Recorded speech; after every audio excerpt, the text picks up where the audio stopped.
Hey guys, so I just wanted to come on here and talk a little bit about energetic protection and why it's important. So, as an energy practitioner, this is something that I've really worked to incorporate over the last couple of years and feel that at this point I have a pretty good handle on energetic protection. And I wanted to share with you guys a little bit about why it's important, but also some tools and techniques that you can use in order to just protect your energy throughout the day as you're interacting with a lot of different people. Maybe you're going into places that are just not as high vibrational. You don't want to pick up some of that energy.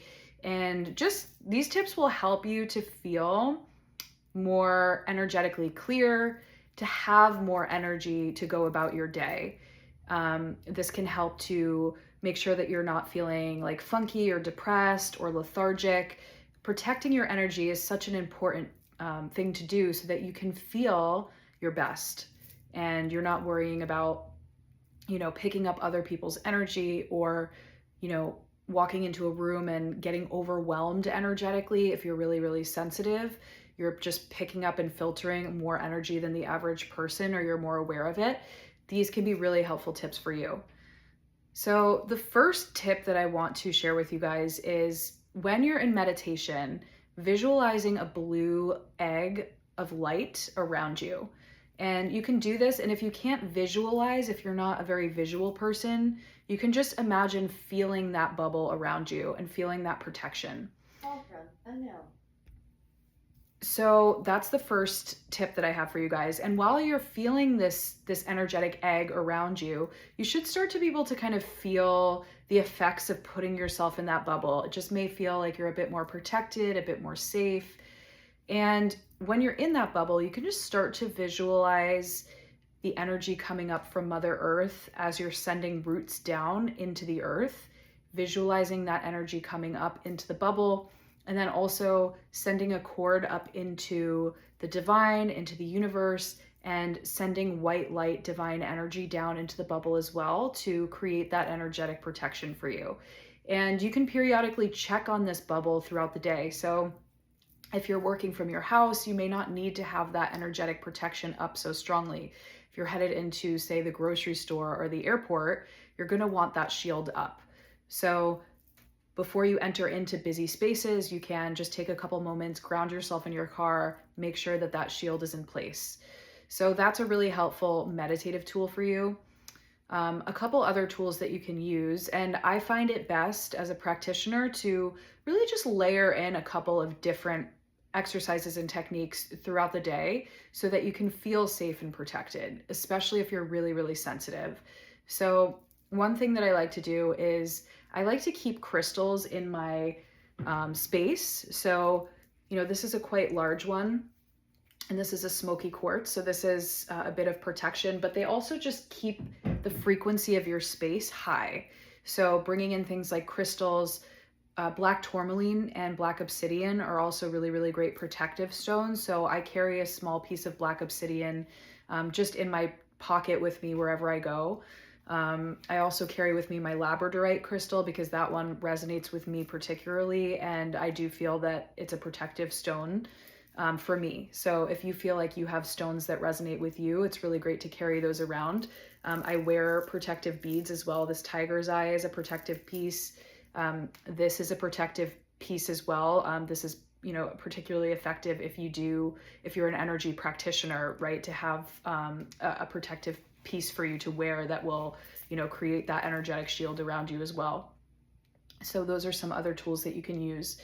The other thing is clearing your space with sage. Dragon's blood sage can be particularly effective in removing negative energies, and you can sage your personal space, and you can also sage your own auric field.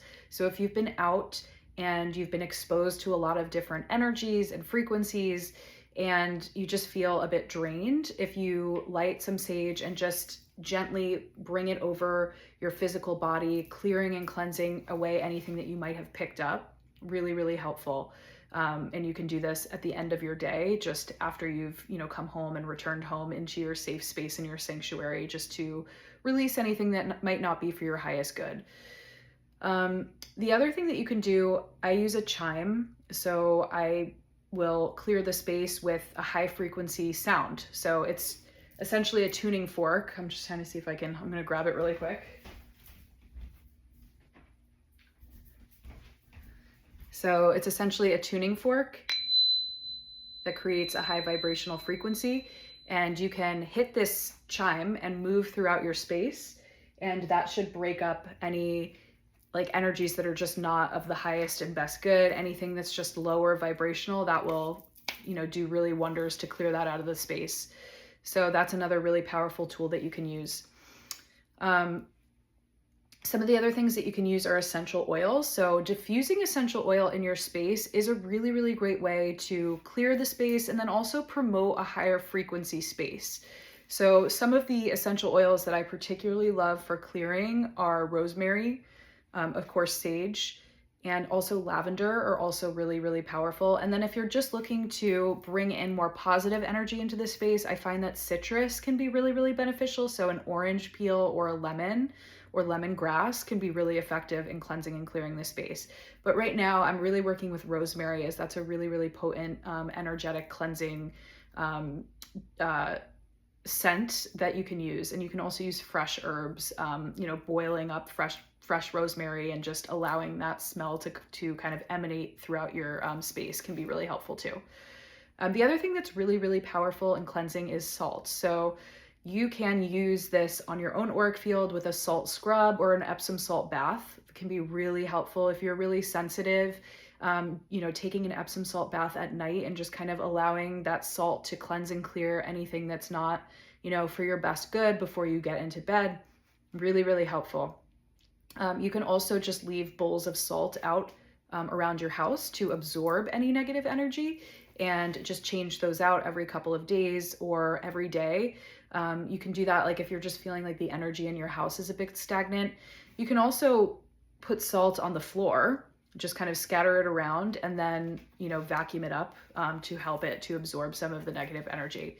So these are some of the things that you can do to really kind of cleanse and clear your space and to promote positive energy in your house. And this doesn't mean that it's necessarily, you know, protecting from entities or anything like that, although it would and could definitely help. But as humans, we're just picking up a lot of energy, and we're just going into places that, you know, there's a lot of activity, there's a lot of action. And for a really sensitive person, that can be really, really hard. And it can leave you feeling like overstimulated. It can leave you feeling really dysregulated. So the more tools that you have to kind of layer in your protection, you're really going to start to notice a bit more peace and groundedness as you move throughout your day. So these are just some tips that I hope will be helpful for you guys. And I'll continue to do some short videos on this topic, as I feel it's really important in the times that we're currently in, as we are stepping up into higher frequencies. We are becoming more sensitive, and you know, just the time that we're in, there's just a lot of like collective fear. There's a lot of, you know, just a collective unrest. And as an empath or somebody who's psychic or sensitive, you can really easily pick up on these energies and frequencies. And like I said, they can make you feel really dysregulated. So the more tools that you have to protect yourself, the better you're going to feel, and the more energetically clear you're going to be. And that's going to allow you to move through life more efficiently. So I hope this was helpful, and stay tuned for more tips on how you can protect yourself and your space.